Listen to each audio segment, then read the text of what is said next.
Hello friends, welcome to ಬಸುಮ channel. ನಾನು ನಿಮ್ಮ ಬಸ್ಸು ಸುಂಕತ್. Friends, India South Africa T20 final ಮ್ಯಾಚ್ನಲ್ಲಿ ಇಂಡಿಯಾ ಗೆದ್ದಿದ್ದು. ಅಂತೂ 2011ರ ನಂತರ ವರ್ಲ್ಡ್ ಕಪ್ ಗೆದ್ದ ನಂತರ ಇದೇ ಸಾರಿ ಇಂಡಿಯಾ ವರ್ಲ್ಡ್ ಕಪ್ ಗೆದ್ದಿದೆ ಎನಿ ಫಾರ್ಮ್ಯಾಟ್ನಲ್ಲಿ. ಈ ಸಾರಿ ವರ್ಲ್ಡ್ ಕಪ್ಪು 3 ಜನಕ್ಕೆ ವೆರಿ ಇಂಪಾರ್ಟೆಂಟ್ ಅಂತ ಹೇಳ್ಬೋದು. 1 ರಾಹುಲ್ ದ್ರಾವಿಡ್, 2 ವಿರಾಟ್ ಕೊಹ್ಲಿ, 3 ರೋಹಿತ್ ಶರ್ಮಾ. ರಾಹುಲ್ ದ್ರಾವಿಡ್ಗೆ ಎದಕ್ಕೆ ಇಂಪಾರ್ಟೆಂಟ್ ಅಂತ ಹೇಳಿದರೆ, ಅವರು ಇಂಡಿಯಾ ಕೋಚ್ ಆಗಿ ಅವರ ಅವಧಿ ಮುಗಿದಿದ್ದು ಇದೇ ಅವರ ಕೊನೆಯ ಮ್ಯಾಚ್ ಆಗಿತ್ತು ಅಥವಾ ಟೂರ್ನಾಮೆಂಟ್ ಆಗಿತ್ತು ಅಂತ ಹೇಳ್ಬೋದು. ವರ್ಲ್ಡ್ ಕಪ್ ಮುಗಿದ ಮೇಲೆ ಅವರಿಗೆ ರಿಟೈರ್ಮೆಂಟು ಕಾದಿತ್ತು. ಸೊ ಅವರು ಒಂದು ಬಿಗ್ ವಿನ್ನಿಂಗ್ನಿಂದ ರಿಟೈರ್ಮೆಂಟ್ ತೊಗೊಳ್ಳಲು ಅವರಿಗೂ ಕೂಡ ಇಂಪಾರ್ಟೆಂಟ್ ಆಗಿತ್ತು ಅಂತ ಹೇಳ್ಬೋದು. ಯಾಕಂತಂದರೆ ಅದು ಹಿಸ್ಟ್ರಿಯಲ್ಲಿ ಕ್ರಿಯೇಟ್ ಆಗುತ್ತೆ, ಅದಕ್ಕೆ ಅವರಿಗೆ ಇಂಪಾರ್ಟೆಂಟ್ ಅಂತ ಹೇಳ್ಬೋದು. ಇನ್ನು ವಿರಾಟ್ ಮತ್ತು ರೋಹಿತ್ ಶರ್ಮಾ ಅವರಿಗೆ T20 ಇಂಟರ್ನ್ಯಾಷನಲ್ ಟೂರ್ನಾಮೆಂಟಿಂದ ರಿಟೈರ್ಮೆಂಟ್ ಆಗಲು ಒಂದು ಮುಖ್ಯ ಗೆಲುವು ಬೇಕಾಗಿತ್ತು ಅಂತ ಹೇಳ್ಬೋದು. ಅದು ಈಗ ದೊರಕಿದೆ. ಯಾಕಂತಂದರೆ ಎಲ್ಲ ಪ್ಲೇಯರ್ಸ್ ರಿಟೈರ್ಮೆಂಟ್ ಆಗಬೇಕಾದ್ರೆ ಒಂದು ಬಿಗ್ ವಿನ್ನದೊಂದಿಗೆ ಅವರು ರಿಟೈರ್ಡ್ ಆದರೆ ಅವರಿಗೂ ಕೂಡ ಒಳ್ಳೆಯದು ಅಥವಾ ಹಿಸ್ಟ್ರಿಯನ್ನು ಇರುತ್ತೆ. ಇಂಡಿಯಾ 177 ಸಾಧಾರಣ ಟಾರ್ಗೆಟ್ ಕೊಟ್ಟಿತ್ತು. ಆದರೆ ಸೌತ್ ಆಫ್ರಿಕಾ ಸುಮಾರು 14 ಓವರ್ಗಳವರೆಗೆ ತನ್ನ ಕಡೆಗೇ ಮ್ಯಾಚನ್ನು ಪಡೆದಿತ್ತು ಅಂತ ಹೇಳ್ಬೋದು, ಹಿಡಿತದಲ್ಲಿ ಇಟ್ಟುಕೊಂಡಿತ್ತು ಅಂತ ಹೇಳ್ಬೋದು. ಆದರೆ ಒಂದು ಅದ್ಭುತ ಸೂರ್ಯಕುಮಾರ್ ಯಾದವ್ ಅವರ ಕ್ಯಾಚ್ನೊಂದಿಗೆ ಫುಲ್ ಮ್ಯಾಚು ಇಂಡಿಯಾ ಕಡೆ ಟರ್ನ್ ಆಗಿತ್ತು ಅಂತ ಹೇಳ್ಬೋದು.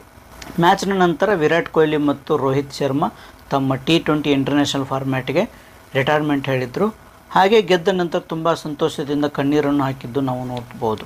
ಇದಕ್ಕಿಂತ ಹೆಚ್ಚಾಗಿ ಇನ್ನೊಬ್ಬರು ರಿಟೈರ್ಮೆಂಟ್ ಘೋಷಿಸಿದರೆ ಅದು ರವೀಂದ್ರ ಜಡೇಜಾ ಅವರು ಕೂಡ ಈ ಸಾರಿ ರಿಟೈರ್ಮೆಂಟು ಘೋಷಿಸಿದ್ದಾರೆ after this wonderful winning. So ಎಲ್ಲಕ್ಕಿಂತ ಹೆಚ್ಚಾಗಿ ಕೊಹ್ಲಿ ಅವರು ಟ್ರೋಫಿಯನ್ನು ದ್ರಾವಿಡ್ ಅವರಿಗೆ ಕೊಟ್ಟು ಅವರನ್ನು ಮೇಲಕ್ಕೆತ್ತಿ ಸಂಭ್ರಮಿಸಿದ್ದು ಎಲ್ಲರಿಗೂ ಇಷ್ಟ ಆಯಿತು ಅಂತ ಹೇಳ್ಬೋದು. ಯಾವಾಗಲೂ ಸೀರಿಯಸ್ ಆಗಿ ಇರ್ತಿದ್ದ ರಾಹುಲ್ ದ್ರಾವಿಡ್ ಅವರು ಇದೇ ಮೊದಲ ಬಾರಿಗೆ ನಕ್ಕು ನಲಿದಿದ್ದಾರೆ ಎಂದು ನಾವು ನೋಡಬಹುದು.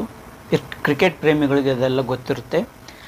ಇನ್ನು ಮೇಲೆ ಇಂಡಿಯಾ ಕೋಚ್ ಆಗಲು ಆಲ್ರೆಡಿ ಗೌತಮ್ ಗಂಭೀರ್ ಅವರು ಕಾಯ್ತಾ ಇದ್ದಾರೆ. ಸೊ ದ್ರಾವಿಡ್ ಅವರ ನಂತರ ಇಂಡಿಯಾದ ಕೋಚ್ ಆಗಿ ಮುಂದುವರಿಯುವವರು ಗೌತಮ್ ಗಂಭೀರ್ ಅಂತ ಹೇಳ್ಬೋದು. ಇಂಡಿಯಾದ ಈ ಗೆಲುವಿಗೆ ಇಂಡಿಯಾದಲ್ಲಿ ತುಂಬ ಸೆಲೆಬ್ರೇಷನ್ ಆಗ್ತಾ ಇದೆ. ಹಾಗೆ ಇಂಡಿಯಾ ಟೀಮ್ನ ಈ ಗೆಲುವಿಗೆ ಮೋದಿ ಅವರು ಕೂಡ ವಿಶ್ ಮಾಡಿದ್ದಾರೆ. ಬನ್ನಿ ನೋಡ್ಕೊಂಡು ಬರೋಣ ಮೋದಿ ಅವರು ಮಾತನಾಡಿದ್ದು ಅಥವಾ ಹೇಗೆ ವಿಶ್ ಮಾಡಿದ್ದಾರೆ ಅಂತೇಳಿ. इस भव्य विजय के लिए सभी देशवासियों की तरफ से बहुत बहुत बधाई.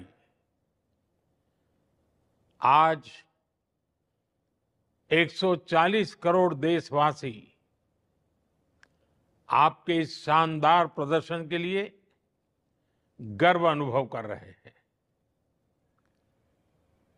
खेल के मैदान में आपने